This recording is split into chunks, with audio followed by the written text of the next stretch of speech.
So my worldview is this: children are the future. Children need to be protected. And if that means that we need to do certain things in society to protect said children, I'm willing to do that. So I don't think it's appropriate for gays and lesbians and other people that are sexually degenerate to be around children and or even be able to adopt them. I think that's a problem, right?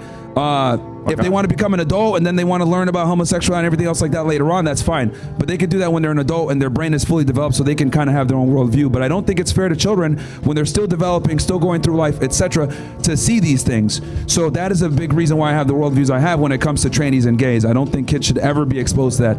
I think rainbow flags should be completely banned.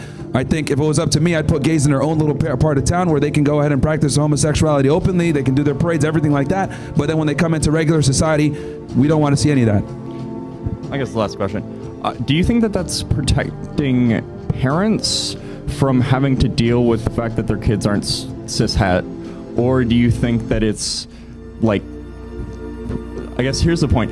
How is that protecting the kids? Because presumably some of those kids are going to be trans or gay, and if you're spending all of this time trying to make sure that they don't know about trans or gay people, then they're just going to think that there's a problem with themselves. And that's not very fun for anybody. I don't think it is. I don't want anybody to feel that way.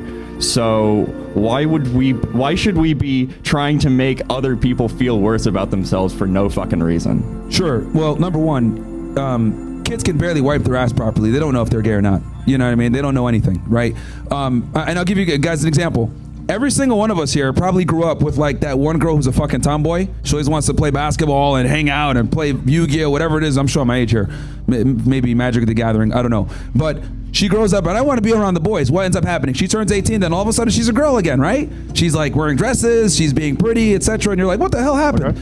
Well, imagine if she had said, I think I'm a boy, and then she goes ahead and gets transitioned and fucks her life up, right?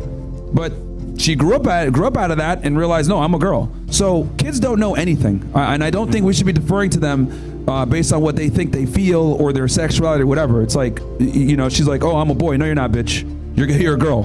And then boom, she grows up and she'll end up thanking you for not, you know, transitioning her. So I don't think children should be making those types of decisions whatsoever, because they can ruin their life in the process.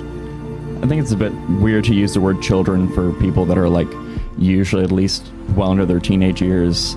I don't even think in their teenage years they should be able to make that decision. What about at 18? What's your opinion there? Well, at that point, out of curiosity. Yeah, at that point, maybe there could be a conversation, but you know, I think when they're still kids and teenagers, they don't know anything. So I do think that 18 is like the bare minimum where we can even entertain this conversation. But even then, I still think people aren't developed enough a lot of the times.